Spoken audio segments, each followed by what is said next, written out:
Welcome back to Inspiring Big Leaders. And we've been talking a lot about a lot of things before this, but this is, I think, in my personal opinion, well, at least to me, this is the most exciting because this is the self-coaching session. And I think we're all interested in knowing how do we help ourselves.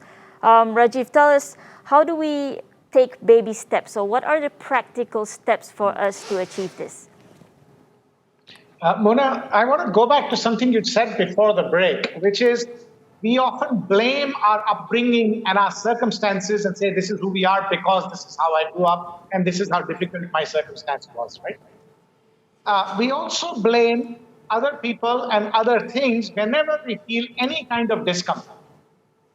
So, for example, if we are unhappy about COVID pandemic, we blame somebody or the other. We blame where it came from, we blame the government for its mishandling, or we blame our neighbor for giving us the infection, and we get very angry and we just, put the blame on them and rant it out. What that does, if you go on a rant and you vent out your frustration saying, your fault, because of you, I am in this situation, your brain temporarily creates an equilibrium and makes you feel somewhat better just momentarily. Hence, blame is the default reaction, human reaction that happens. That, I don't want to take responsibility because it's your fault. I don't want to create a collective better future because this mess of sustainability and climate change was not created by me. Why should I be the one? So pass it on, you get equilibrium. That may be fine, but that is not leadership. So now coming back to the question about how can we coach ourselves? Again, 2 stages. The first stage is to set the foundation for yourself as a coach.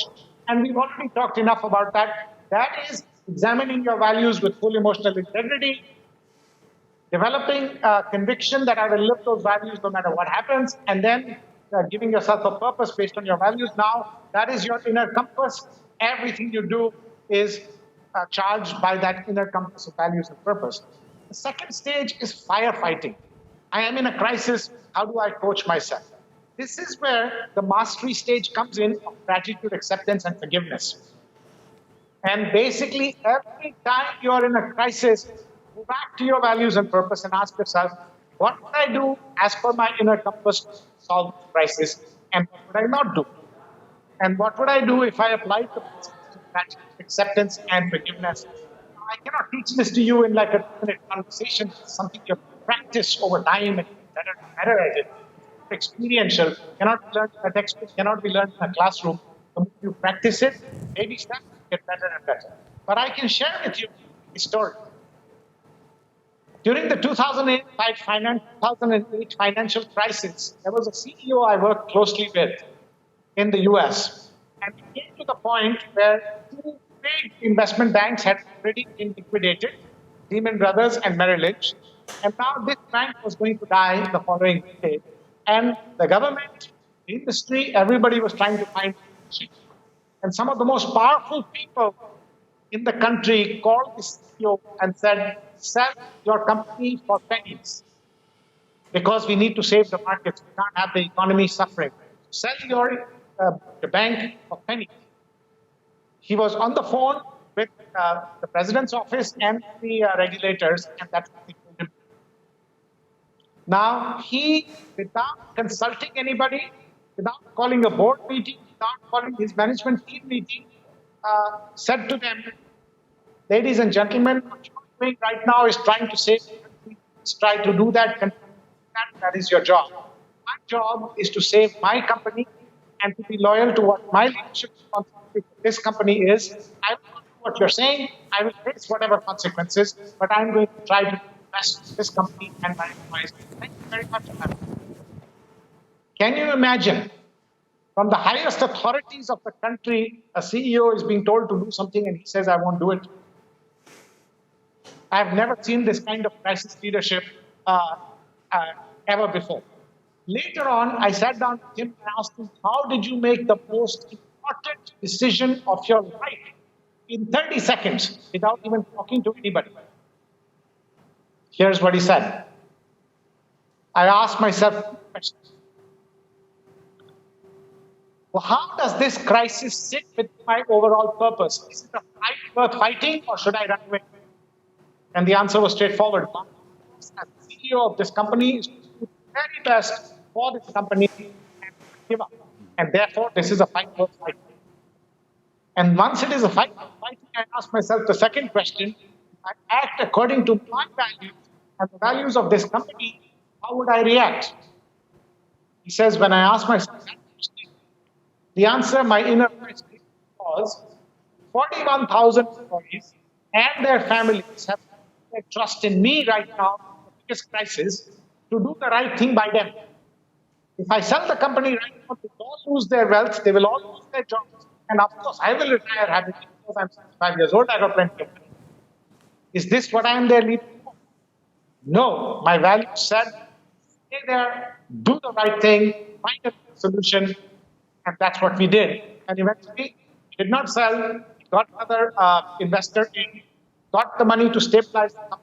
Today, the company is doing incredibly well. The point I'm trying to make is you have to first get the values and purpose right, and then over time, develop the three powerful skills of gratitude, acceptance, and forgiveness.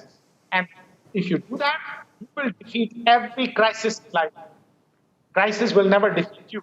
You will never need another coach, you will be your own coach. So that's the essence of how I look at it. Right. Right. Yeah. Very powerful. I mean, again, I have to use the same word, Rajiv. It's profound. It's simple in its articulation, but I guess the biggest part to it is, it's the consistency of applying that in every situation. I think it's a practice that I would say, whether you're emerging leaders or otherwise, it's the consistency of that application that will make it profound and embed it within your DNA, really. You're absolutely right. The word you used is consistency. I can repeat the word consistency as many times because that is the key. Saying that you have some values and you have a purpose means nothing. How consistently do you apply that? How consistently do you pursue that? If it is genuine values-based purpose, you will never feel tiredness. You will never feel fatigue. And it is all about that consistency. So it is simple to articulate, but not simplistic at all. It is in fact really hard to live by day in and day out. Right. I think you're right there, Rajiv, and of course you're right. This is what you said. I was just thinking about it, and I think that sometimes we do have our values, we have our foundation, but sometimes we may waver, in times of difficulties or in terms of our own inner weaknesses. I think that's the part where it could be a bit difficult, especially during a crisis. How do you see that? How do we improve ourselves in terms of strengthening your own, values or upholding your own values even during a crisis? How do you do that? Again, it comes down to emotional integrity. The values that you say are your values, are they based on 100% self-honesty? Or are you, fooling yourself that those are your values? The only time you will feel like compromising your values is if they are not your really deeply held values in the first place. Right. I always use the example of mothers. Now, when a mother, an ordinary mother who is not otherwise courageous or anything, very ordinary mother, when she sees her child in harm's way, any mother anywhere in the world, when she sees her child in harm's way, she throw herself in the middle of that danger to protect her child, even if it means huge danger for herself. Even if it means losing her life or discomfort or danger to herself, she does that without thinking. How does she develop that kind of courage in that crisis, when she's otherwise not overly courageous or bold or anything like that? The answer is love. Her love for her child runs very deep and is much bigger than her own life. That is why she develops that courage. Now, leaders need to fall in love with the same way as a mother is in love with her child. Instead, you have to fall in love with a purpose that is bigger than yourself. You're in love with that purpose. Now you lose fear. If you lose fear, you don't give up. If you don't give up, you can never fail. And like that you mentioned about without thinking. So it's Yeah. so deeply ingrained in you that you do it without even thinking. You don't even have to think about it. We're just going to go on a short break. See you in a short while.